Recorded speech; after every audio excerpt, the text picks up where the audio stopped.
incorporarse. Lo levantaron y lo condujeron a la sombra. Michael se arrodilló junto a su padre, mientras los otros se ocupaban de llamar a un médico y de pedir una ambulancia. Haciendo un gran esfuerzo, el don abrió los ojos, deseoso de ver una vez más a su hijo. Debido al fuerte ataque al corazón, la habitualmente roja faz del don se había vuelto azulada. Estaba gravísimo. Olió el jardín. La luz del sol hirió sus ojos y murmuró: «¿Es tan hermosa la vida?». Se ahorró la visión de las lágrimas de las mujeres, pues murió antes de que regresaran de la iglesia, incluso antes de la llegada de la ambulancia y del doctor. Murió rodeado de hombres y con las manos del hijo que más había amado entre las suyas. El funeral fue realmente regio. Las 5 familias estuvieron representadas por sus don y sus caporegimes. También asistieron las familias de Tessio y Clemenza. Johnny Fontaine ocupó la cabecera de determinados periódicos por el hecho de asistir al funeral, a pesar de que Michael le había aconsejado que no lo hiciera. Fontaine, en una rueda de prensa, declaró que Vito Corleone era su padrino y el mejor hombre que había conocido, y añadió que para él era un gran honor que se le permitiera presentar sus últimos respetos a un hombre a quien tanto había admirado. El velatorio fue establecido en la casa de la Alameda, al viejo estilo. Nunca Amerigo Bonasera había efectuado un trabajo tan perfecto. Abandonó todas sus demás obligaciones y se dedicó de lleno a preparar a su viejo amigo y padrino con el mismo cuidado con que una madre prepara a su hija para la boda. Todos comentaban el hecho de que ni siquiera la muerte había podido borrar la nobleza y la dignidad de los rasgos del don, y tales comentarios, como es lógico, llenaron de orgullo a Amerigo Bonasera. Solo él sabía los ímprobos esfuerzos que había supuesto el dar al don el aspecto que había tenido en vida. Al funeral acudieron todos los viejos amigos y servidores. Nasorine, su esposa y su hija, esta acompañada por su marido y sus hijos. Desde Las Vegas llegaron Lucy Mancini y Freddy. También estaba, es obvio, Tom Hagen y su familia. Y los don de San Francisco y Los Ángeles, Boston y Cleveland. El féretro lo portaban Rocco Lampone y Albert Neri, con Clemenza y Tessio, y naturalmente los hijos del don. La Alameda y todas sus casas estaban llenas de coronas y flores. Fuera de la Alameda esperaban los periodistas y fotógrafos. También había una camioneta en cuyo interior se sabía que varios agentes del FBI estaban filmando el acontecimiento con sus cámaras. Algunos periodistas que intentaron introducirse en la Alameda se encontraron con varios hombres que les cerraron el paso, exigiéndoles que se identificaran y que les mostrasen la invitación. Y a pesar de que fueron tratados con toda cortesía, incluso les sirvieron refrescos, no se les permitió el paso. Trataron de hablar con algunos de los que salían de la casa, pero no consiguieron arrancar de nadie ni una sola sílaba.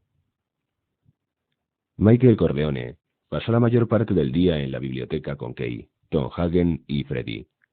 Recibió muchas visitas, pues todos querían expresarle su condolencia.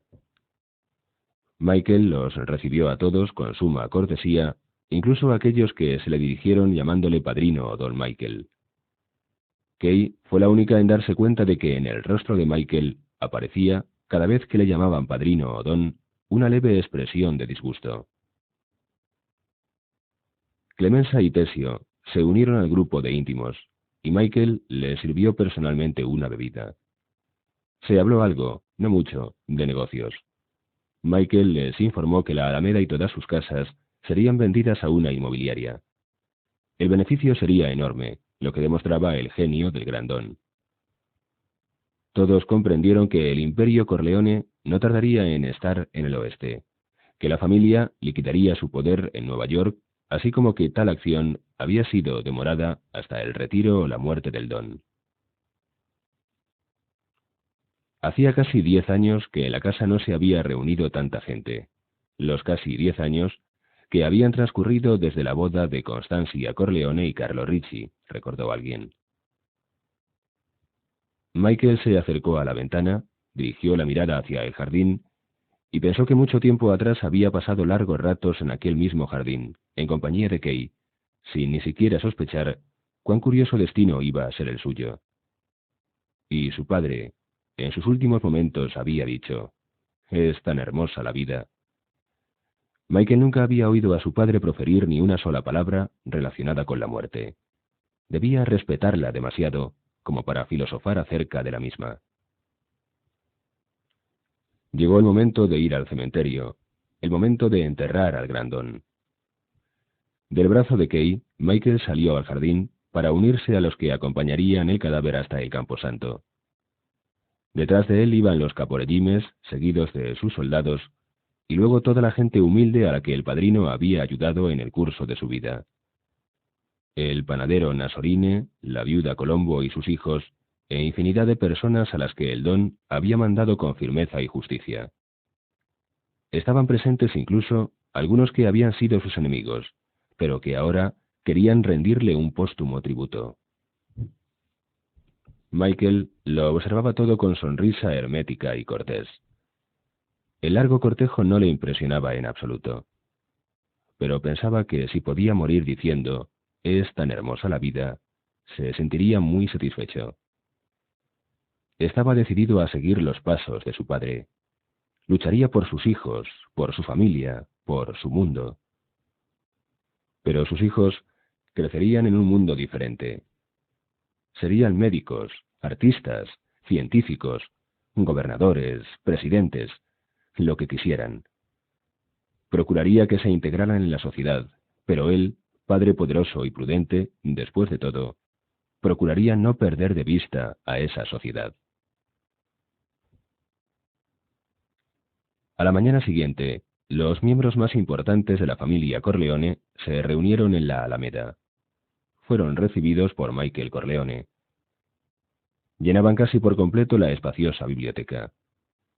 Estaban los dos caporellimes, Clemenza y Tesio, Rocco Lampone, con su aire razonable y eficiente, Carlo Ricci, muy tranquilo, como si supiera muy bien cuál era su lugar, Tom Hagen, que había abandonado su papel, estrictamente legal, para prestar su concurso a la resolución de la crisis, Albert Neri, que trataba de permanecer siempre lo más cerca posible de Michael, encendiéndole el cigarrillo, preparándole las bebidas, etc., para demostrar su inquebrantable lealtad a pesar del reciente desastre sufrido por la familia Corleone.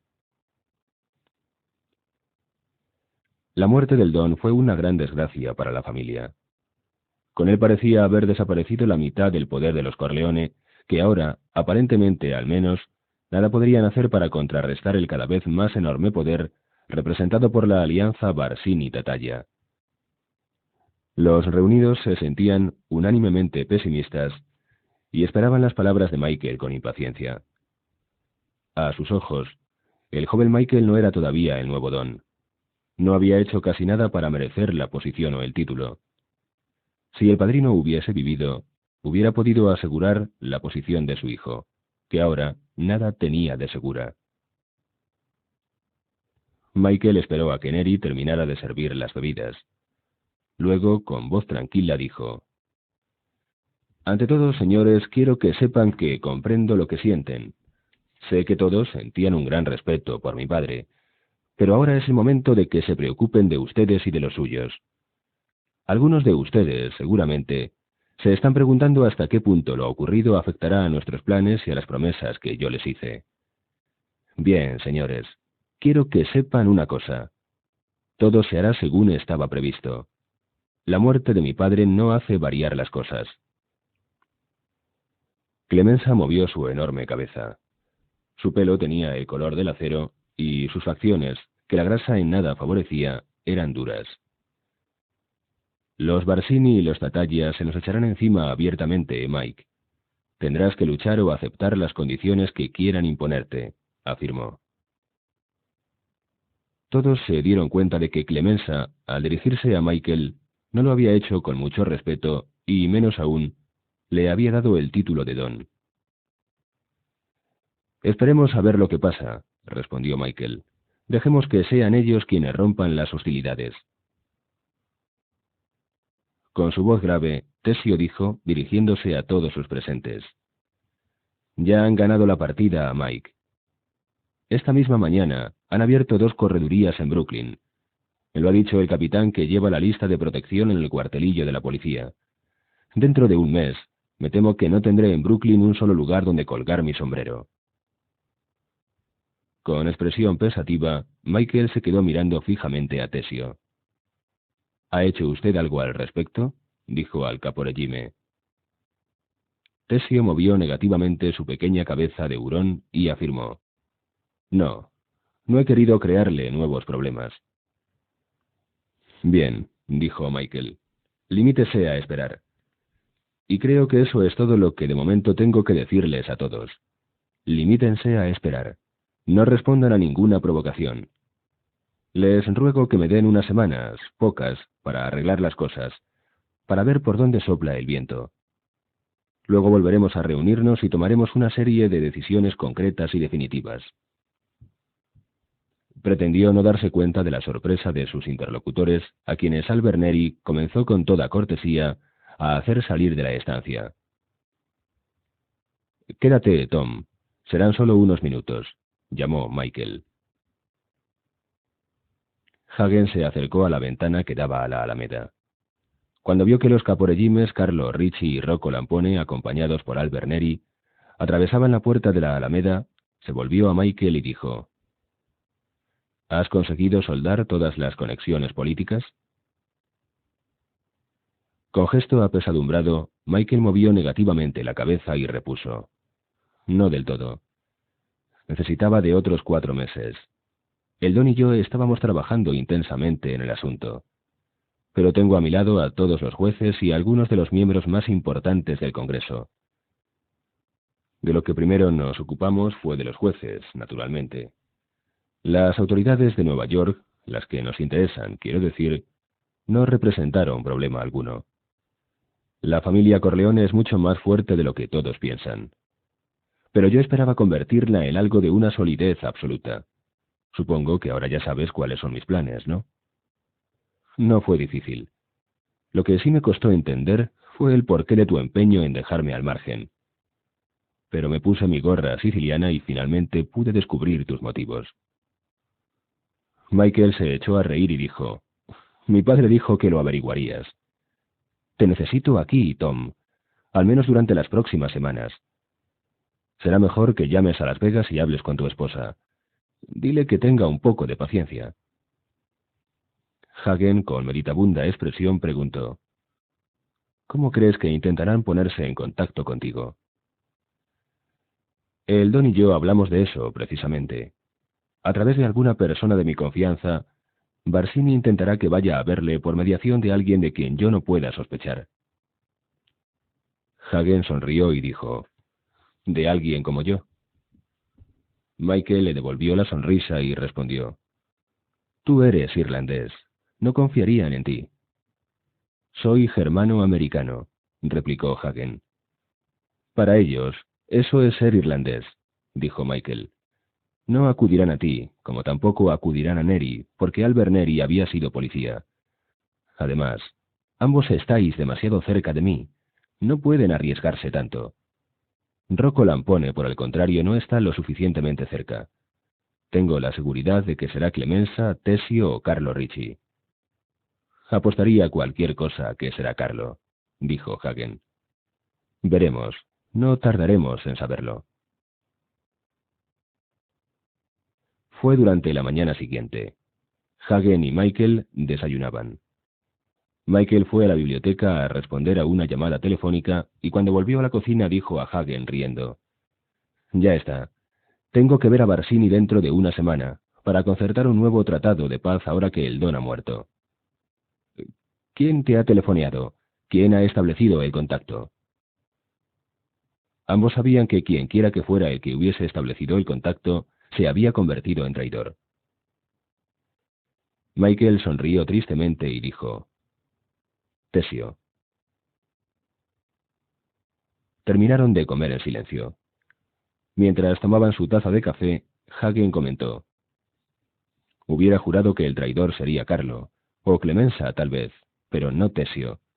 Es el mejor de todos. Es el más inteligente, replicó Michael, y ha hecho lo que le ha parecido más acertado. Me pone en manos de Barsini y luego hereda el Imperio Corleone. Como se figura que no puedo vencer, su razonamiento es perfecto. Hagen dejó pasar unos segundos antes de preguntar. ¿Y son muy exactas las figuraciones de Tesio? Francamente, el asunto presenta en apariencia mal cariz para los Corleone. Pero mi padre fue el único que entendió que el poder político y las amistades, políticas también, valen más que 10 regímenes. Creo que tengo en mis manos casi todo el poder político que tenía mi padre, pero nadie, excepto yo, lo sabe. Dirigió a Hagen una sonrisa llena de confianza y añadió: Les obligaré a llamarme Don. Pero lo de Tesio me entristece muy de veras. ¿Has dado tu conformidad al encuentro con Barsini? Sí, para dentro de 7 días, en Brooklyn, en el territorio de Tesio. Suponen que creeré que allí estaré seguro. Y Michael volvió a echarse a reír. No te confíes, dijo Hagen. Ten cuidado durante los próximos 7 días. Por primera vez, Michael se mostró frío con Hagen. Para darme esa clase de consejos, no necesito a consigliori alguno. Durante la semana precedente al encuentro entre las familias Corleone y Barsini, Michael demostró a Hagen cuán cuidadoso sabía ser. No salió ni una sola vez fuera de la Alameda y no recibió a persona alguna sin que a su lado estuviera Albert Neri. Únicamente surgió una enojosa complicación. El hijo mayor de Connie y de Carlo iba a recibir la confirmación, y Kay pidió a Michael que fuera el padrino. Michael se negó en redondo. No suelo suplicarte muy a menudo, dijo Kay. Hazlo por mí, te lo ruego. Connie desea tanto, y también Carlo. Para ellos es algo muy importante. Por favor, Michael. Kay se dio cuenta de que su marido estaba irritado con ella, por lo que pensó que insistiría en su negativa. Por ello, su sorpresa fue grande cuando Michael le dijo: De acuerdo, pero no puedo abandonar la Alameda. Que lo arreglen todo para que el cura confirme al niño aquí. Pagaré lo que sea. Si tienen problemas con los de la iglesia, Hagen los solucionará. Y así, el día antes del encuentro con la familia Barsini, Michael Corleone actuó como padrino del hijo de Carlo y Connie. Al muchacho le regaló un costoso reloj de pulsera y una cadena de oro. Se celebró una pequeña fiesta en casa de Carlo, a la que fueron invitados los caporellimes, Hagen, Lampone y todos los que vivían en la Alameda, incluida, naturalmente, la viuda del don. Connie estaba tan emocionada que se pasó la velada besando a su hermano y a Kay. Y hasta Carlo Ricci se manifestó sentimental. Aprovechaba el menor pretexto para estrujar la mano de Michael y para llamarle padrino. Todo al estilo italiano. En cuanto a Michael, nunca se había mostrado tan afable, tan extrovertido como aquel día. En un momento dado, Connie dijo a Kay en voz baja: Creo que Carlo y Mike serán muy buenos amigos a partir de hoy. Estas cosas siempre unen a la gente. Kay apretó el brazo de su cuñada mientras confirmaba: Me alegro mucho. Octava parte. Capítulo 30. Albert Neri estaba en su apartamento, situado en el Bronx, muy concentrado en cepillar el uniforme de su época de policía. Sacó la placa y la puso sobre la mesa para limpiarla. La pistolera y el arma estaban encima de una silla. Aquella vieja rutina de limpiar, cepillar y abrillantar le hizo sentirse extrañamente feliz. En realidad, esta era una de las pocas veces en que se había sentido feliz desde que su esposa le abandonó casi 2 años atrás. Se había casado con Rita cuando ésta todavía estaba en la escuela superior y él era un policía novato. La muchacha era tímida, morena, y procedía de una familia chapada a la antigua. Sus padres no le permitían regresar a casa más tarde de las 10 de la noche. Neri estaba perdidamente enamorado de ella, de su inocencia, de su virtud, y también, claro está, de su belleza. Al principio, Rita se sentía fascinada por su marido. Era inmensamente fuerte, y ella se daba cuenta de que la gente le tenía miedo, tanto por su fuerza física como por su recto concepto del deber. Claro que le faltaba diplomacia.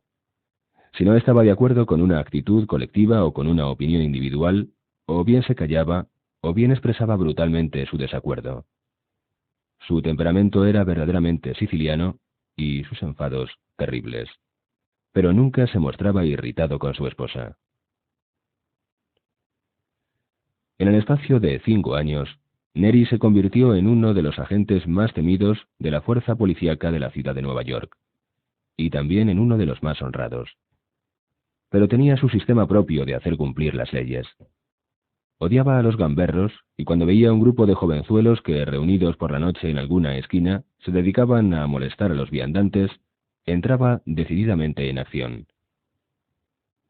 Empleaba con ellos su extraordinaria fuerza física, una fuerza que ni él mismo apreciaba en toda su magnitud. Una noche, en la parte oeste del Central Park, saltó del coche patrulla y se enfrentó con 6 jóvenes vestidos con chaqueta de seda negra. Su compañero permaneció en el interior del coche, prefiriendo no intervenir, pues conocía a Neri. Los 6 muchachos, todos entre los 18 y los 20 años, habían estado pidiendo cigarrillos a la gente de forma amenazadora, aunque en realidad sin hacer daño a nadie. También habían estado molestando a las chicas que pasaban, haciéndoles gestos obscenos, más franceses que americanos. Neri les obligó a ponerse de cara a la pared que hacía de frontera entre el Central Park y la 8ª Avenida. Aún no era totalmente de noche, pero Neri llevaba su arma favorita, una enorme linterna. Nunca se molestaba en sacar su pistola. No la necesitaba. Cuando estaba enojado, su rostro se tornaba brutalmente amenazador, y esto, combinado con su uniforme, generalmente bastaba para que los gamberros se acobardaran. Si no, usaba su linterna. El policía preguntó a uno de los muchachos, «¿Cómo te llamas?». El joven de la chaqueta negra dio un apellido irlandés. «Márchate inmediatamente», le dijo Neri. «Si vuelvo a verte esta noche, lo vas a pasar muy mal». A un ademán del policía, el muchacho salió corriendo. Neri siguió el mismo procedimiento con los 2 siguientes. Les dejó marchar. Pero el cuarto dio un apellido italiano y sonrió a Neri como si el hecho de ser compatriotas le diera ciertos derechos. Neri no podía ocultar que era italiano. Su acento le delataba. Miró fijamente al muchacho y le hizo una pregunta superflua. «¿Eres italiano?». El muchacho, confiadamente y con la sonrisa en los labios, contestó afirmativamente. Neri le dio un tremendo linternazo en la frente. El muchacho cayó al suelo, de rodillas. El fuerte golpe le había abierto la frente, de la que manaba sangre en abundancia. Pero la herida no era grave. Con aspereza, Neri dijo al caído muchacho, «Eres una deshonra para todos los italianos, bastardo. Nos das mala fama a todos. ¡Levántate!». Dio al muchacho un golpe en el costado, no muy fuerte, y añadió, «Vete inmediatamente a tu casa. Que no vuelva a verte nunca más con esa chaqueta o te prometo que te enviaré al hospital. Y ahora márchate. Tienes suerte de que yo no sea tu padre». Neri no perdió el tiempo con los otros 2. Les dio una patada en el trasero advirtiéndoles, como al primero, que no quería volver a verlos en la calle aquella noche. En tales ocasiones ocurría todo con tanta rapidez que no había tiempo de que la gente se diera cuenta del incidente, y tampoco de que alguien pudiera protestar por los métodos empleados por el policía. Neri se subía al coche patrulla y su compañero pisaba el acelerador a fondo, por lo que instantes después Neri estaba ya muy lejos. Naturalmente, algunas veces, Neri se encontraba con alguien que le plantaba cara, bien con los puños, bien con un cuchillo. En tales casos, su oponente u oponentes podían considerarse dignos de lástima. Con terrible ferocidad, Neri les golpeaba sin miramientos y luego los subía al coche patrulla. Eran arrestados bajo la acusación de haber asaltado a un policía. y lo normal era que la vista del caso tuviera que esperar hasta que los desgraciados eran dados de alta en el hospital. Un día, Neri fue transferido al distrito donde se levanta el edificio de las Naciones Unidas por haber faltado al respeto al sargento que era su superior directo. Pronto se dio cuenta de que la gente de las Naciones Unidas aprovechaban su inmunidad diplomática para aparcar sus automóviles donde les venía en gana, sin preocuparse de las regulaciones policíacas. Neri se quejó a sus superiores, pero le dijeron que hiciera la vista gorda. Una noche, sin embargo, Neri se encontró con una calle lateral completamente bloqueada por los automóviles de los funcionarios del organismo internacional. Era más de medianoche, por lo que Neri sacó del coche patrulla su enorme linterna y empezó a romper los parabrisas de los automóviles indebidamente estacionados. No fue cosa fácil, ni aun para diplomáticos de alta categoría, hacer reparar los parabrisas en pocos días. En el cuartelillo de la policía empezaron a llover protestas. Era preciso acabar con aquel vandalismo, clamaban los perjudicados.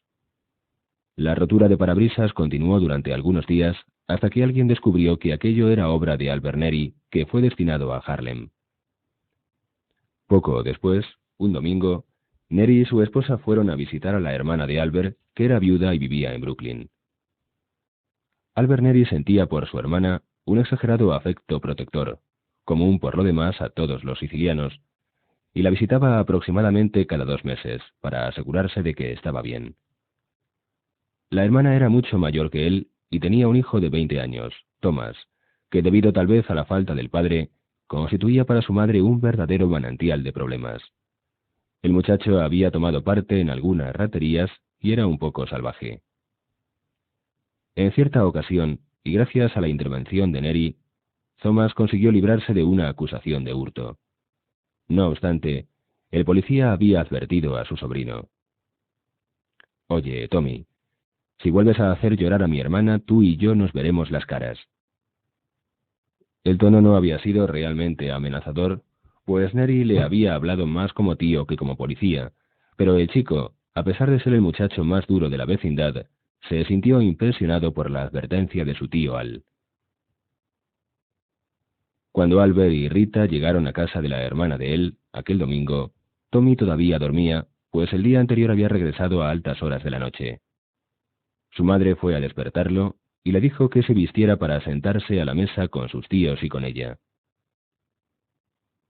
La áspera voz del muchacho fue oída claramente por Albert y Rita a través de la puerta semiabierta del dormitorio. Dijo: «Que se vayan a la porra, déjame dormir».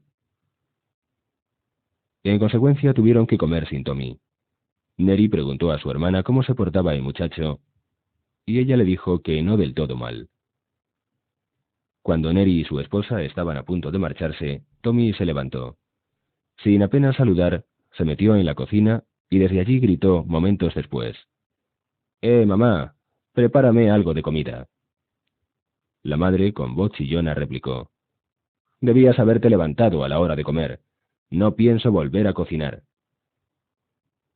La desagradable escena seguro que se había producido 1000 veces, pero aquel día Tommy, debido tal vez a que todavía se hallaba medio dormido, cometió una equivocación. «A la porra tú y tus regañinas, comeré en otra parte». Nada más haberlas pronunciado, Tommy se arrepintió de sus palabras. Su tío Al se le echó encima como un gato sobre un ratón. No por aquel insulto a su hermana, sino porque pensó que, evidentemente, insultos como aquel eran el plan de cada día. Tommy nunca se había atrevido a hablar así delante del hermano de su madre, pero una distracción la tiene cualquiera. Tommy, para su desgracia, aquel domingo la tuvo. Ante la mirada aterrorizada de las dos mujeres, Neri propinó a su sobrino una tremenda paliza. Al principio el joven trató de defenderse, pero al ver la inutilidad de sus intentos, suplicó a su tío que dejara de pegarle. Sus labios estaban hinchados y sangrantes. Pero Neri golpeó la cabeza del muchacho contra la pared y luego le dio una serie de puñetazos en el estómago, haciéndole caer al suelo. Entonces se dedicó a golpear la cara de Tommy contra la alfombra. Dijo a las dos mujeres que esperaran y obligó al sobrino a acompañarle hasta su automóvil. Entonces le dijo: Si mi hermana me dice que has vuelto a hablarle con malos modos, te daré una paliza tal que lo de esta tarde te parecerán besos de mujer. Quiero que te reformes. Ahora sube a tu casa y di a mi esposa que la estoy esperando. 2 meses después, una noche en que Al-Neri, a causa de su trabajo, llegó tarde a casa, se encontró con que su esposa le había abandonado. Se había llevado toda su ropa y había regresado a casa de sus padres. Según le informó el padre de Rita, ella le tenía miedo y no quería vivir con él a causa de su irascible temperamento. Al no lo comprendía. Nunca había pegado a su esposa. Nunca la había siquiera amenazado. Siempre la había querido y respetado. Pero estaba tan aturdido que decidió dejar pasar unos días antes de ir a casa de sus suegros a hablar con Rita. Por desgracia, a la noche siguiente, mientras efectuaba su servicio, se metió en dificultades. Su coche respondió a una llamada relacionada con un homicidio cometido en Harlem. Al llegar al lugar, Neri saltó del coche antes de que éste se hubiera detenido, como de costumbre. Era pasada la medianoche y Neri llevaba su enorme linterna. No le costó trabajo descubrir el lugar del suceso. Gran número de personas se apiñaban delante del portal de una casa. Una mujer negra le explicó: «Ahí dentro hay un hombre que está asesinando a una muchacha». Neri penetró en la casa. En la planta baja, al final del pasillo, se veía una puerta abierta y el policía oyó unos lastimeros quejidos. Con la linterna en la mano, atravesó el pasillo y cruzó el dintel de la puerta. Estuvo a punto de tropezar con 2 cuerpos tendidos en el suelo. Uno era el de una mujer negra de unos 25 años. El otro, el de una chica, negra también, que debía tener unos 12. Ambas sangraban abundantemente a causa de múltiples cuchilladas. Y el autor de las mismas estaba un poco más adentro, agazapado en un rincón. Neri le conocía bien. El hombre era Wax Baines, conocido rufián, adicto a las drogas y matón. La mano con la que sostenía el ensangrentado cuchillo le temblaba y sus ojos indicaban que se hallaba bajo los efectos de la droga. Neri le había arrestado 2 semanas atrás por haber agredido en plena calle a una de sus mujeres. Baines le había dicho: «No se meta, no es asunto suyo». Y el compañero de Neri se había limitado a murmurar que si los negros querían matarse unos a otros, mejor para todos. Pero Neri había insistido en llevarse a Baines al cuartelillo, aunque sabía que su empeño sería inútil. Baines fue puesto en libertad bajo fianza a la mañana siguiente. A Neri nunca le habían gustado los negros, y después de aquella temporada que llevaba trabajando en Harlem, le gustaban todavía menos. Los que no se drogaban, se emborrachaban, mientras sus mujeres tenían que trabajar o ganar dinero con su cuerpo. Por ello, nada tuvo de extraño que aquel nuevo delito de Baines le hiciera salir de sus casillas. Lo peor de todo era la visión del ensangrentado cuerpo de la chiquilla. Fríamente, decidió que Baines no iría al cuartelillo. Lo malo era que en la vivienda habían entrado varias personas, inquilinos del mismo inmueble, además de su compañero del coche patrulla. Neri ordenó a Baines: «Suelte el cuchillo. Está usted arrestado». Baines se echó a reír. «Si quiere arrestarme, tendrá que usar su pistola». Y mientras se abalanzaba sobre Neri, empuñando el cuchillo, añadió: «O tal vez prefiere esto». Neri se movió con extraordinaria rapidez para que su compañero no tuviera tiempo de sacar su pistola. Evidentemente el negro intentaba clavarle el cuchillo, pero los excelentes reflejos del policía le permitieron asir la muñeca de Baines con la mano izquierda. Al mismo tiempo, su mano derecha, con la que empuñaba la linterna, golpeó la cara del negro, que cayó de rodillas al suelo como si estuviera borracho. Su mano había soltado el cuchillo. Estaba indefenso. Por ello, el segundo golpe de Neri era totalmente innecesario, como se demostró posteriormente en el juicio que se le instruyó, según declaración de los testigos presenciales, entre ellos su compañero de servicio. Con la linterna, Neri descargó un tremendo golpe contra la cabeza de Baines y fue tan fuerte que se rompió el cristal de la linterna y la bombilla cayó al suelo. Y si el tubo metálico no se partió en 2 mitades, fue por la protección de las pilas. Según uno de los aterrorizados testigos, un negro que vivía en el edificio y que atestiguó contra Neri dijo: «Tiene la cabeza dura este negro, ¿eh?». Pero resultó que no era lo bastante dura. 2 horas más tarde, en el Harlem Hospital, Baines moría.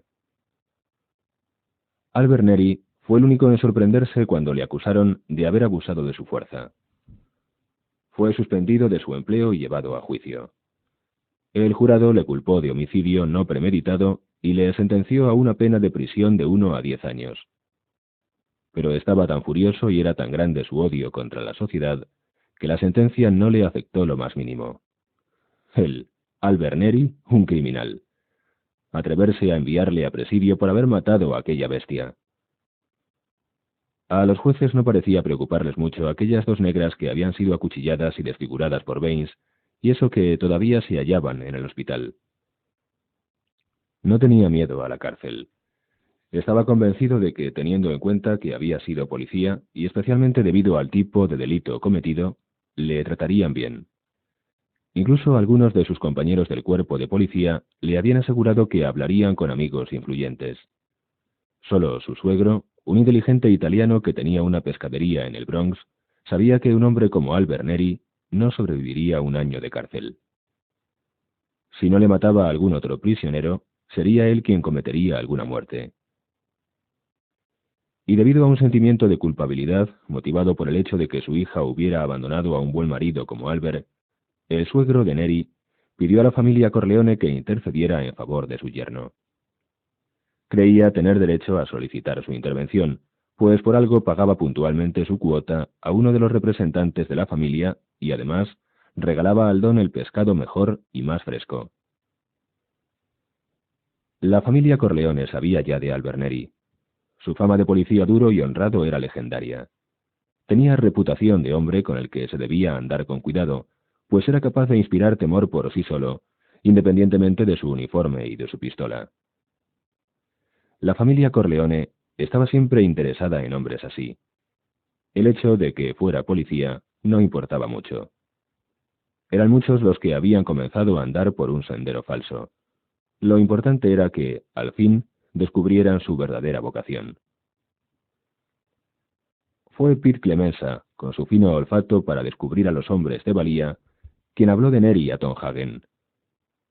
Hagen estudió la copia del expediente oficial de Neri y escuchó a Clemenza. «Tal vez tenemos a un nuevo Luca Brasi», comentó Hagen. Clemenza asintió vigorosamente. A pesar de su gordura, el caporegime no tenía el rostro de bonachón típico de los obesos. «Opino lo mismo que tú. Mike debe preocuparse personalmente del asunto». Y antes de que Albert Neri fuera trasladado desde el calabozo a la cárcel, fue informado de que el juez había reconsiderado su caso debido a una serie de nuevos datos y testimonios aportados por oficiales policíacos de alto rango. La sentencia fue suspendida y Albert Neri quedó en libertad. Neri nada tenía de tonto, y su suegro, por su parte, tampoco lo era. Albert supo lo que había sucedido y, en prueba de agradecimiento, consintió en divorciarse de Rita. Luego se trasladó a Long Beach para dar las gracias a su benefactor. Naturalmente, su visita había sido preparada con antelación. Michael le recibió en la biblioteca. Neri comenzó a expresar ceremoniosamente su agradecimiento y quedó sorprendido al ver lo bien que Michael parecía aceptar sus palabras. «Comprenda, no podía permitir que hicieran eso a un siciliano», dijo Michael. «Lo que debían hacer era darle una condecoración. Pero lo único que preocupa a los políticos son los grupos de presión.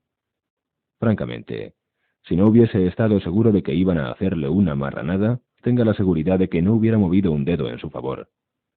Uno de mis hombres habló con su hermana, y ésta le explicó que usted siempre se había preocupado de ella y de su hijo, evitando que el joven se descarriara. Su suegro asegura que es usted el mejor hombre del mundo. Eso es raro de encontrar». Con muy buen sentido, Michael no habló del abandono de que había sido objeto Neri por parte de su esposa. Estuvieron charlando durante un rato. Neri había sido siempre un hombre taciturno, pero con Michael Corleone no pudo evitar el hablar por los codos.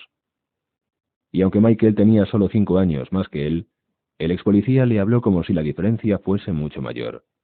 Le habló como si Michael tuviera edad suficiente como para ser su padre.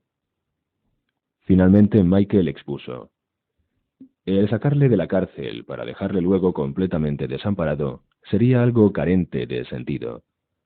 Puedo proporcionarle trabajo. Tengo intereses en Las Vegas y pienso que un hombre de su experiencia sería ideal para el puesto de hombre de seguridad de un hotel. Y suponiendo que tenga usted intención de montar algún negocio, puedo conseguir que los bancos le presten dinero con toda clase de facilidades. El agradecimiento de Neri era tan grande que no sabía cómo expresarlo. Orgullosamente, declinó la oferta de Michael y dijo: a pesar de haber sido suspendida la sentencia, debo permanecer bajo la jurisdicción del tribunal. Michael replicó secamente: esos detalles carecen de importancia. Puedo arreglarlo. Olvídese de la sentencia y del tribunal. También puedo hacer limpiar la hoja amarilla para que los bancos no encuentren nada desfavorable. La hoja amarilla era un registro policíaco de los delitos de sangre cometidos por cualquier persona.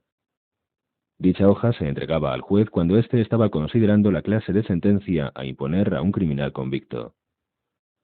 Neri había estado en el cuerpo de policía el tiempo suficiente como para observar que en ciertos casos la sentencia contra un delincuente era sorprendentemente benigna, porque la policía había entregado al juez una hoja amarilla sorprendentemente limpia. Por ello, no le pareció descabellado que Michael pudiera hacer limpiar la suya. Lo que sí le sorprendió, en cambio, fue que se ofreciera a hacerlo. Si necesito ayuda, se la pediré, se lo prometo, dijo Neri. Bien, bien, contestó Michael. Cuando su interlocutor miró la hoja en su reloj de pulsera, Neri pensó que era una forma de decirle que se fuera. En consecuencia, se levantó, pero tuvo una nueva sorpresa. Es la hora de comer, dijo Michael. Me gustaría que se sentara a nuestra mesa. Mi padre tiene deseos de conocerle. Podemos ir andando hasta su casa. Mi madre habrá preparado pimientos, huevos y salchichas. Una comida típicamente siciliana. Para recordar una tarde tan agradable como la que pasó con los Corleone, Albert Neri tuvo que remontarse a los días de su infancia anteriores a la muerte de sus padres, ocurrida cuando él contaba solo 15 años. Don Corleone se mostró sumamente amable y pareció encantado cuando supo que los padres de Neri habían nacido en un pueblo situado a escasos kilómetros de Corleone. La charla fue muy agradable, la comida deliciosa, y el vino rojo y de alta graduación. Neri pensó que aquellos eran hombres como él, con sus mismos gustos e ideas. En su compañía no se sentía extraño. Su mundo estaba entre aquellas personas. Claro que él no era más que un invitado, pero sabía que podría quedarse con ellos permanentemente, que podría vivir y ser feliz en su mundo, en el mundo de los Corleone. Michael y el Don le acompañaron hasta su automóvil. El Don le estrechó la mano y dijo: me gusta su manera de ser, Neri. A mi hijo Michael le he estado adiestrando para llevar el negocio del aceite de oliva, pues me estoy haciendo viejo y quiero retirarme. Pero un día me dijo que quería intervenir en favor de usted, que quería resolver su problema. Yo le contesté que se limitara al negocio del aceite, pero él insistió. Me dijo que se trataba de un siciliano a quien habían hecho una jugada muy sucia. Y fue tanta su insistencia que llegué a interesarme en el asunto. Le digo esto para que sepa que mi hijo tenía razón. Ahora que le conozco a usted, me alegro de haber intervenido. Así pues, si podemos hacer algo más por usted, no dude en pedírnoslo. ¿Ha comprendido? Estamos a su servicio. Al recordar la amabilidad del Don, Neri deseó que el gran hombre estuviera todavía vivo para que pudiera ser testigo del servicio que él, Albert Neri, iba a prestar a la familia aquel día. Tardó menos de 3 días en tomar una decisión. Se dio cuenta de que los Corleone les interesaba tenerlo a su servicio, pero también de algo más, de que la familia Corleone aprobaba lo que la sociedad había condenado y castigado. La familia Corleone le tenía en buen concepto, la sociedad, en cambio, no. Comprendió que sería más feliz en el mundo de los Corleone que en el mundo exterior, y comprendió asimismo que la familia Corleone era, dentro de sus límites, más poderosa que la sociedad. Visitó nuevamente a Michael y puso sus cartas sobre la mesa. No quería trabajar en Las Vegas, pero estaba dispuesto a trabajar para la familia en Nueva York. Juró lealtad a la familia y esto emocionó a Michael. Neri se dio perfecta cuenta de ello. No fue difícil llegar a un acuerdo. Pero Michael insistió en que Neri se tomara primero unas vacaciones en Miami, en el hotel que poseía la familia con todos los gastos pagados. Además, para que tuviera dinero suficiente para divertirse, se le adelantaría el salario de un mes. Durante su estancia en Miami entró Neri, por primera vez en su vida, en un mundo de lujo y abundancia. Los servidores del hotel le trataban con gran deferencia. «Ah, usted es amigo de Michael Corleone, ¿no?», le decían. Allí le dieron una de las mejores suites, no una pequeña y mal ventilada habitación, que era a lo que estaba acostumbrado Neri. Y el encargado del nightclub del hotel le concertó citas con algunas bellas muchachas a las que tampoco estaba acostumbrado. Cuando Neri regresó a Nueva York, su concepto de la vida en general había sufrido un no pequeño cambio. Fue destinado al régimen de Clemenza y Pitt le sometió disimuladamente, claro está, a una serie de pruebas. Siempre es conveniente tomar ciertas precauciones. Después de todo, Neri había sido policía. Pero la ferocidad natural de Neri consiguió superar cualquier posible escrúpulo que pudiera haber sentido por el hecho de encontrarse al otro lado. No había transcurrido aún un año cuando ya Neri había vertido sangre por cuenta de los Corleone. Nunca podría volverse atrás. Clemenza solo tenía boca para alabarle. Decía que era una maravilla, el nuevo Luca Brasi. Llegó incluso a afirmar que sería mejor que Luca. Se sentía orgulloso y no se le podía reprochar. A Neri, después de todo, lo había descubierto él. Físicamente el hombre era una maravilla. Sus reflejos y la coordinación de sus movimientos eran tales que podía haber sido un nuevo Joey DiMaggio. Clemenza se dio cuenta de que Neri no era un hombre a quien él pudiera controlar. Neri fue puesto a las órdenes directas de Michael Corleone, con Tom Hagen como indispensable intermediario. Era un especial y, como tal, su salario era muy alto, pero no tenía medios propios de vida.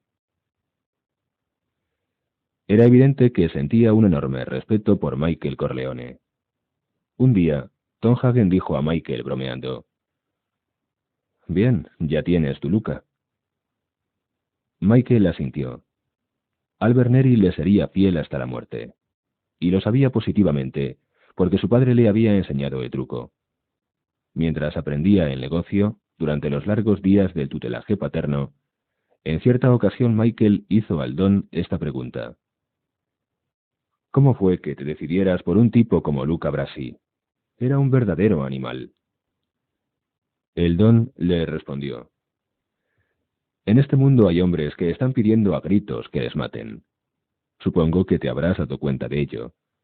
Les gusta jugar, se pelean con cualquiera si les abollan el parachoques de su automóvil, ofenden y humillan a personas cuya fuerza desconocen. He visto a un hombre, un loco, provocar a un grupo de hombres peligrosos, sin que el provocador tuviera recursos de ningún tipo. Son gente que anda por el mundo gritando «matadme», y siempre encuentran a alguien dispuesto a complacerles. Es algo que leemos todos los días en los periódicos. Tales personas, naturalmente, se dañan a sí mismas, pero perjudican también a los demás. Luca Brasi era un hombre de estos, pero tan extraordinario que durante mucho tiempo nadie consiguió matarlo. La mayor parte de estos tipos deben tenernos sin cuidado, pero un Brasi es un arma poderosa que conviene utilizar.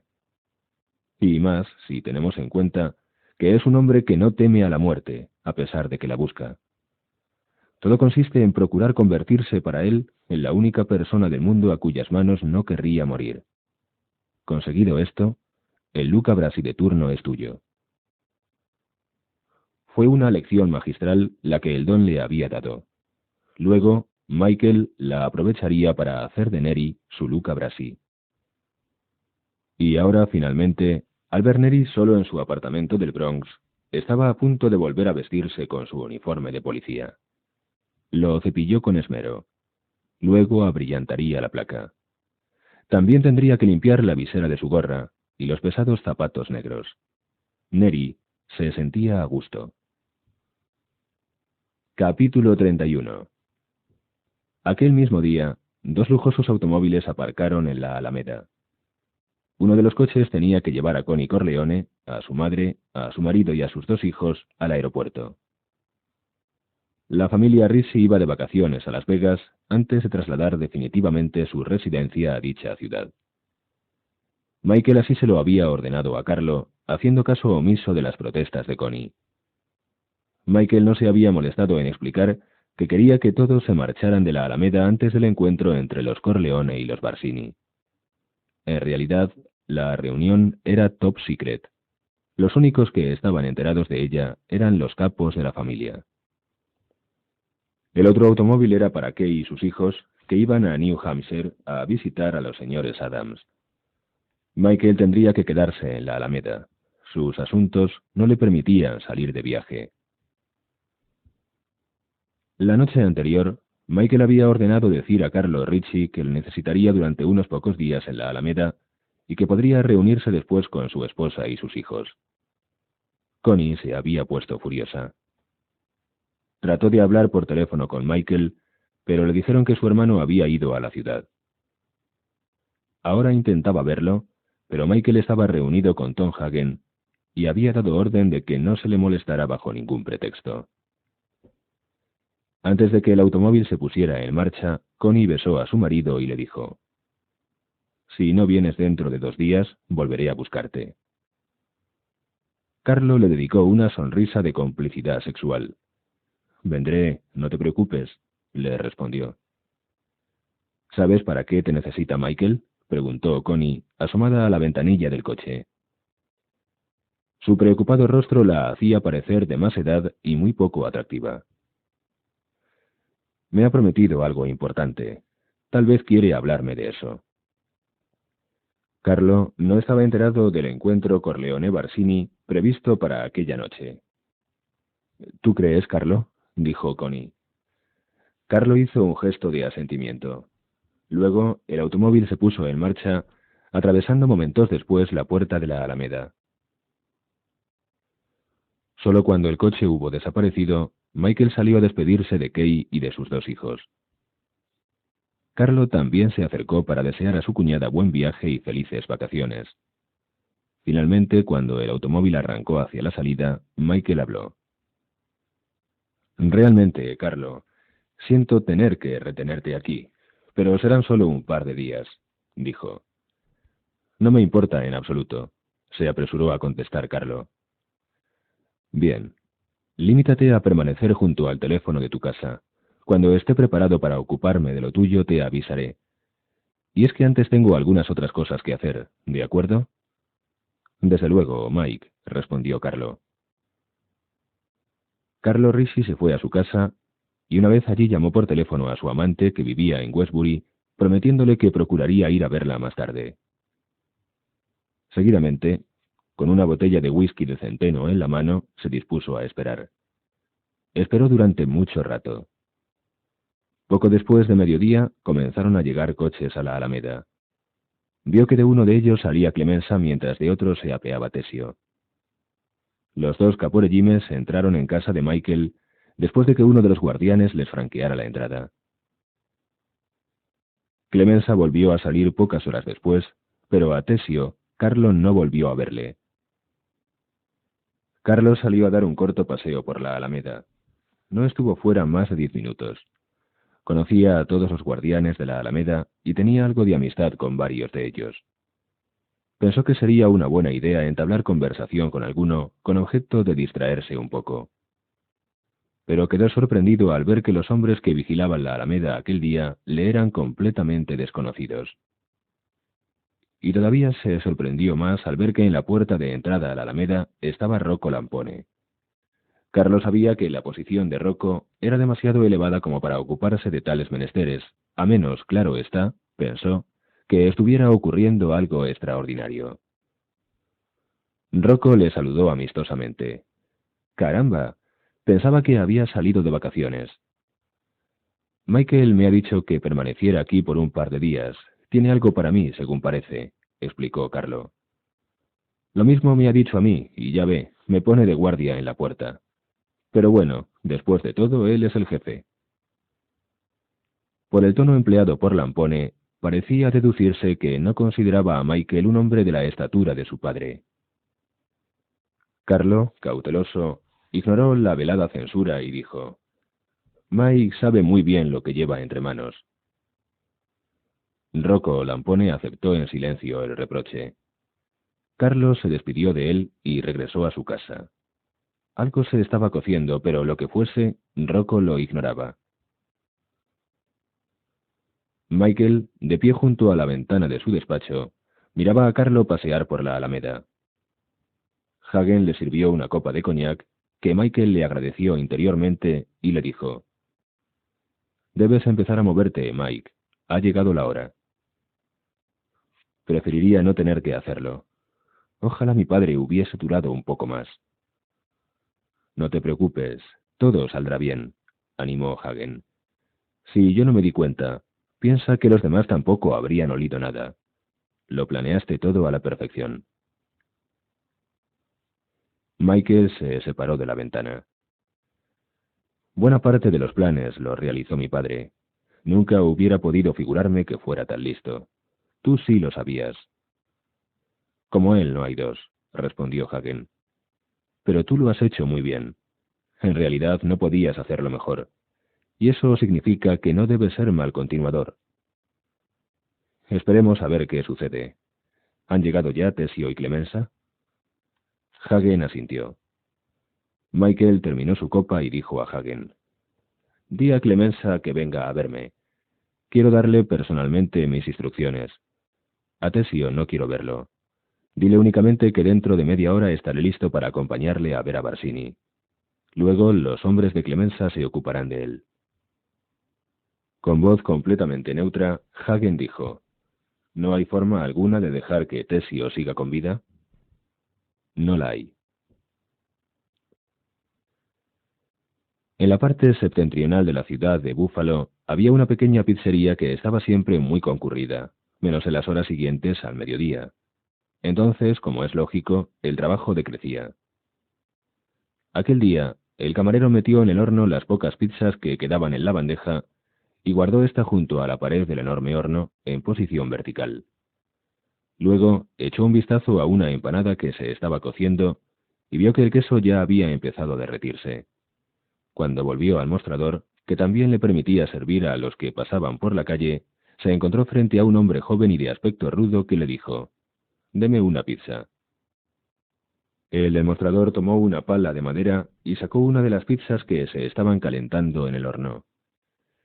Entretanto, el cliente, en lugar de esperar en la calle, había entrado en el establecimiento, que estaba completamente vacío. El camarero puso la empanada en un plato de papel y la sirvió. Pero el cliente, en vez de sacar dinero para abonar su importe, se le quedó mirando fijamente hasta que finalmente dijo: «Me han dicho que lleva usted un tatuaje muy grande en el pecho.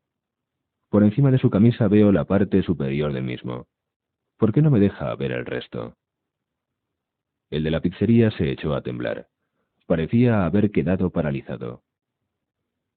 «Desabróchese la camisa», dijo el cliente. «No llevo tatuaje alguno», repuso con fuerte acento siciliano el otro. «Quien lo lleva es el hombre que hace el turno de noche». El cliente soltó una sonora carcajada, una carcajada desagradable y siniestra. «Vamos, desabróchese la camisa». El camarero empezó a andar hacia la parte posterior de la tienda en un intento de huir por detrás del horno. Pero el cliente, desde el otro lado del mostrador, le apuntó con una pistola e hizo fuego. La bala le dio en el pecho y el herido se apoyó en la pared del horno. Un nuevo disparo le hizo caer al suelo. El cliente se acercó al hombre y le desabrochó la camisa. Tenía el pecho cubierto de sangre, pero el tatuaje, con los dos amantes, el marido y el cuchillo, era todavía visible. El caído levantó trabajosamente una mano, en un desesperado intento de protegerse, mientras el otro le decía: «Fabrizio, Michael Corleone te envía sus mejores saludos». Y dicho esto, colocó la pistola a escasos centímetros de la sien de Fabrizio e hizo un nuevo disparo. Luego salió de la pizzería. En la esquina le esperaba un coche con la puerta abierta. Una vez en el interior, el vehículo arrancó a toda velocidad. Rocco Lampone contestó al teléfono instalado en uno de los pilares de hierro del portal. Una voz le dijo: «Su paquete está listo». Y oídas estas pocas palabras, que para él eran suficientes, Rocco subió a su coche y salió de la Alameda. Cruzó la calzada de Jones Beach, la misma calzada en la que Sonny Corleone había sido asesinado, y se dirigió a la estación ferroviaria de Wantage. Estacionó su automóvil. Otro coche, con dos hombres en su interior, le estaba aguardando. Se dirigieron hacia un motel situado a 10 minutos de automóvil, y una vez allí penetraron en el jardín del mismo. Rocco Lampone ordenó a sus dos hombres que permanecieran dentro del coche, y él fue hasta uno de los pequeños bungalows. Con un fuerte puntapié, abrió la puerta y pasó a su interior.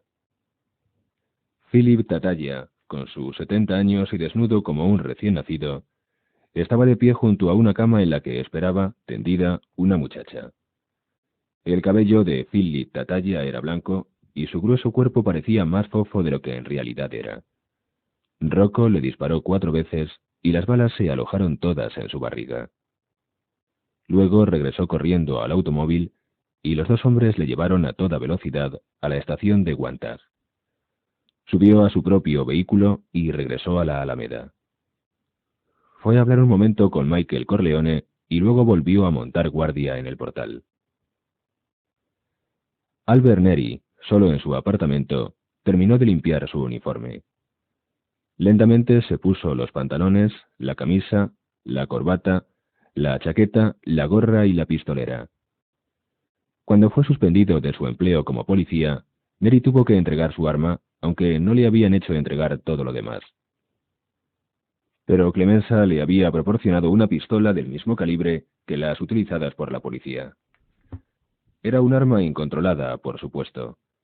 La desmontó, la engrasó, volvió a montarla y comprobó su funcionamiento. Seguidamente la cargó y la colocó en la pistolera. Puso la gorra de policía en un saco de papel y luego se colocó un abrigo de paisano encima del uniforme. Comprobó la hora que era. Dentro de 15 minutos, un coche estaría abajo, esperándole. Para hacer tiempo, Neri se estuvo observando en el espejo. Perfecto. Parecía un policía de verdad. En el asiento delantero del automóvil había 2 de los hombres de Lampone.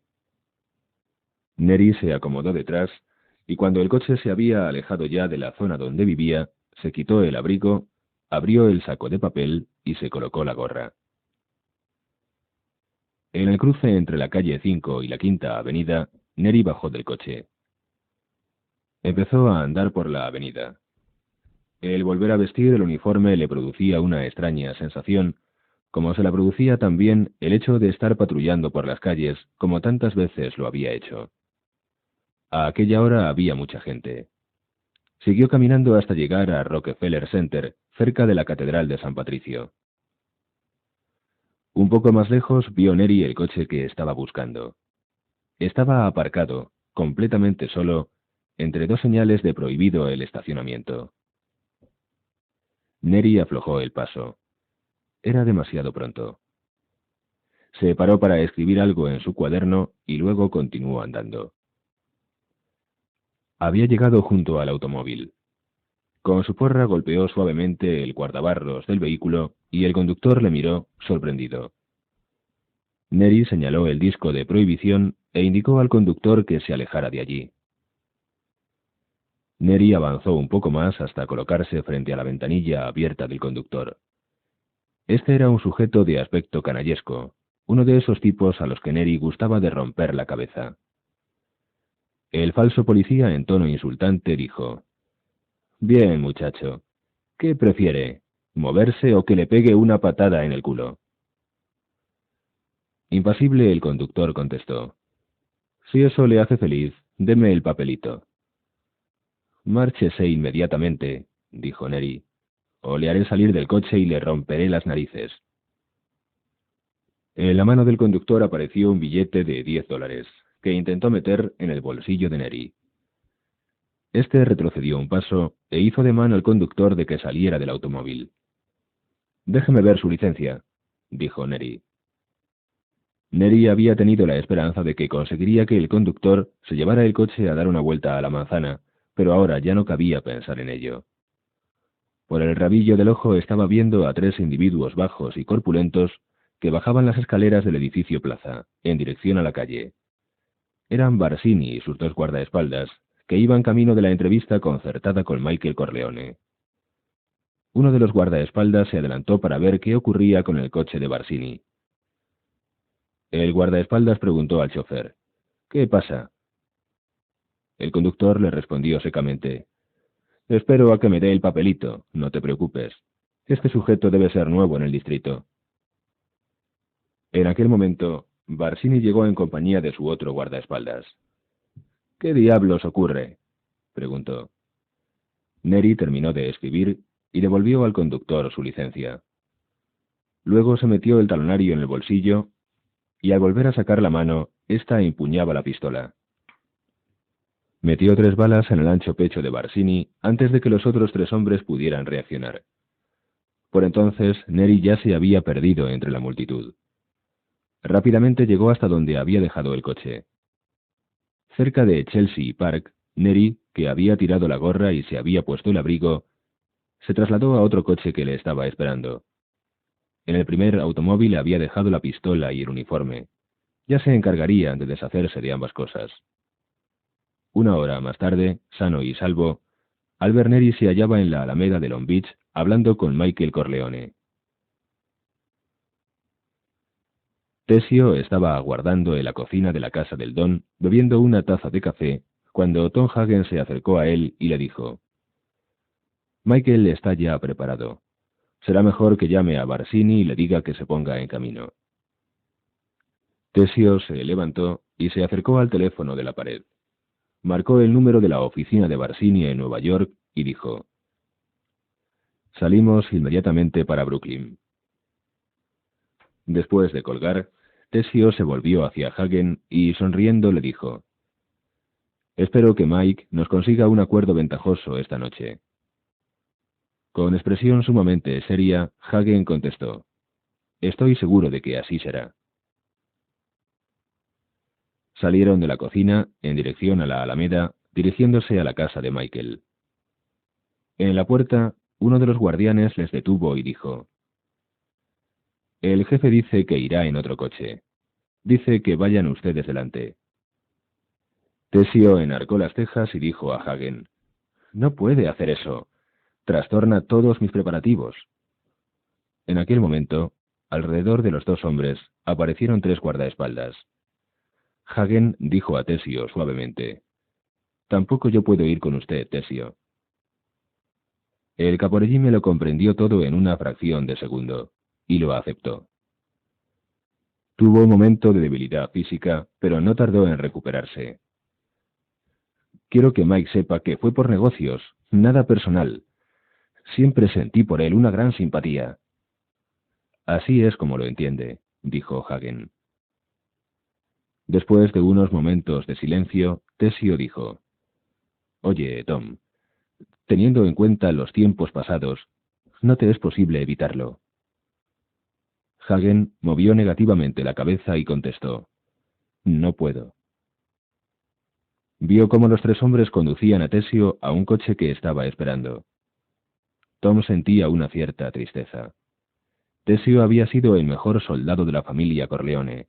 El viejo Don había confiado en él más que en cualquier otra persona, excepción hecha a Luca Brasi. Era una lástima que un hombre tan inteligente como él hubiera cometido un error de juicio como aquel. Carlo Ricci, que esperaba todavía el momento de entrevistarse con Michael, se puso nervioso al ver tantas idas y venidas. Algo importante se estaba cociendo, pensó, y parecía que a él querían dejarle al margen. Impaciente, llamó por teléfono a Michael. Recogió la llamada uno de los guardianes, que fue a buscar a Michael, y regresó momentos después con el mensaje de que el jefe quería que siguiera esperando, que no tardaría en ocuparse de él. Carlo llamó nuevamente a su amante y le dijo que ahora estaba seguro de que podría llevarla a cenar, aunque tal vez sería un poco tarde, y le prometió que pasarían la noche juntos. Michael había dicho que le llamaría pronto, y la entrevista, por larga que fuera, no duraría más de 1 o 2 horas. Luego, en unos 40 minutos, podría llegar a Westbury. Añadió que no se preocupara, que no faltaría a su palabra. Cuando hubo colgado, Carlo decidió vestirse adecuadamente para no tener que perder tiempo después. Acababa de ponerse la camisa cuando llamaron a la puerta. Pensó que Mike le habría llamado por teléfono y al encontrar la línea ocupada, había mandado a buscarle. Carlo abrió y sintió que las piernas se negaban a sostenerle. Frente a él tenía a Michael Corleone, y en su cara vio la muerte, aquella muerte que tantas veces había visto en sus sueños. Detrás de Michael Corleone estaban Hagen y Rocco Lampone. Su aspecto era grave, como si fueran al funeral de un amigo. Los 3 hombres entraron en la casa y Carlo les condujo a la sala de estar. Repuesto del susto, pensó que se había dejado llevar por los nervios. Pero las palabras de Michael hicieron que volviera a asustarse todavía más que antes. «Tienes que pagar por lo de Santino», dijo su cuñado. Carlo no respondió. Pareció no haber comprendido. Hagen y Lampone se habían situado de espaldas a una pared de la habitación, lejos de los otros dos, que quedaron el uno frente al otro. «Tú serviste en bandeja a Sonny al agente de Barsini», continuó Michael con voz carente de emoción. «Es que Barsini te hizo creer que la comedia que interpretaste con mi hermana engañaría a un Corleone». Carlo Ricci, con voz temblorosa, sin dignidad y sin sombra de orgullo, gritó más que dijo: «Juro que soy inocente. Lo juro por mis hijos. No me hagas esto, Mike, por favor». Con voz tranquila, Mike explicó: «Barsini ha muerto. Y también Phil y Tataya. Quiero saldar todas las cuentas de la familia y quiero hacerlo esta misma noche. No me digas que eres inocente porque sé que no lo eres. Sería mejor que admitieras tu culpa». Hagen y Lampone miraron con asombro a Michael. Seguían pensando que Michael no tenía la talla de su padre. ¿Por qué tratar de conseguir del traidor una confesión de culpabilidad? Su culpabilidad estaba probada, tan probada como podía estarlo una cosa como aquella. La respuesta era obvia. Michael no tenía plena confianza en sí mismo, todavía temía ser injusto, aún le preocupaba la posibilidad de equivocarse. Por ello, para tranquilizarse, necesitaba que Carlo Ricci confesara. Al no tener respuesta, Michael dijo en tono casi amable: «No estés tan asustado. ¿Crees que voy a convertir en viuda a mi hermana? ¿Piensas que voy a dejar huérfanos a mis sobrinos? Después de todo, soy padrino de uno de tus hijos, no lo olvides. No, tu castigo consistirá en no dejarte trabajar con la familia. Te irás a Las Vegas con tu esposa y tus hijos y quiero que permanezcas allí. Connie recibirá una asignación periódica. Eso es todo. Pero no insistas en que eres inocente, no insultes mi inteligencia». «¿Quién fue el que te hizo la proposición? ¿Tataya o Barsini?» Carlo Ricci, en su angustiosa esperanza de conservar la vida, y aliviado por saber que no lo matarían, murmuró: «Barsini». «Bien, bien», dijo Michael con voz apenas audible. «Ahora quiero que te marches.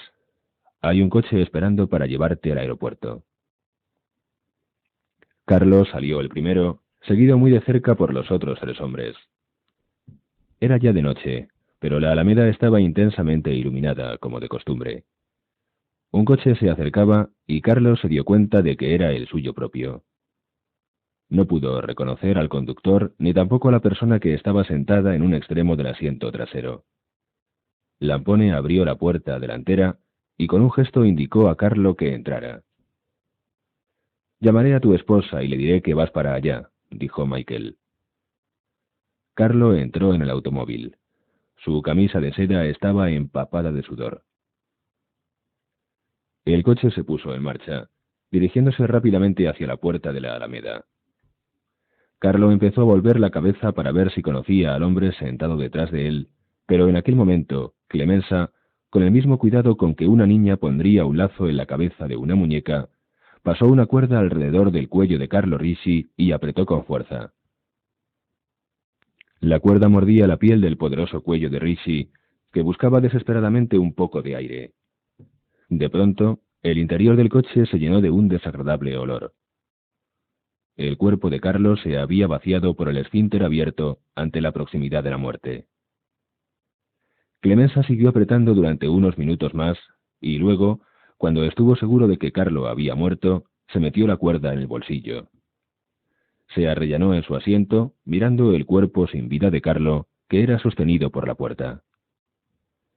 Después de unos momentos, Clemenza bajó el cristal de la ventanilla para que entrara un poco de aire fresco y puro. La victoria de la familia Corleone fue completa. Durante aquel mismo periodo de 24 horas, Clemenza y Lampone castigaron a los que se habían infiltrado en los dominios de los Corleone. A Neri se le encomendó la jefatura del régimen de Tesio. Los corredores de apuestas de Barsini fueron puestos fuera de la circulación. 2 de los miembros más importantes de la familia de este fueron muertos mientras se lavaba los dientes, después de cenar, en un restaurante italiano de la calle Mulberry. Un conocido corredor de apuestas fue también asesinado cuando regresaba a su casa, después de salir del hipódromo. 2 de los más grandes usureros de los muelles desaparecieron para ser encontrados meses más tarde en las ciénagas de Nueva Jersey. Con este único y salvaje ataque, Michael Corleone consiguió el respeto de todo el mundo y devolvió a la familia Corleone la primacía entre las familias de Nueva York. Fue respetado no solo por su brillantez táctica, sino también porque algunos de los más importantes caporegimes de las familias Barsini y Tataglia se pasaron inmediatamente a su bando. Lo único que empañó aquella aplastante victoria fue un ataque de histeria de Connie Corleone. Connie y su madre regresaron a casa en avión al enterarse de la muerte de Carlo. Los niños quedaron en Las Vegas. Connie dominó su dolor hasta la entrada del coche en la Alameda. Luego, sin que su madre pudiera impedirlo, corrió a casa de Michael y una vez dentro, se encontró delante de su hermano y de Kay. Esta se dirigió hacia ella para consolarla y darle un abrazo fraternal, pero se detuvo cuando vio que Connie empezaba a gritar insultos a su esposo. «Eres un cerdo», vociferó Connie. «Tú mataste a mi marido. Esperaste a que nuestro padre muriera y luego tuviste el camino libre. Tú le mataste. Le culpaste de lo de Sonny y sé que siempre lo consideraste culpable. Pero no pensaste en mí. Nunca lo has hecho. ¿Qué voy a hacer yo ahora? Dímelo. ¿Qué voy a hacer?» Connie estaba llorando a lágrima viva. 2 de los guardaespaldas de Michael se habían colocado detrás de ella, esperando órdenes de su jefe.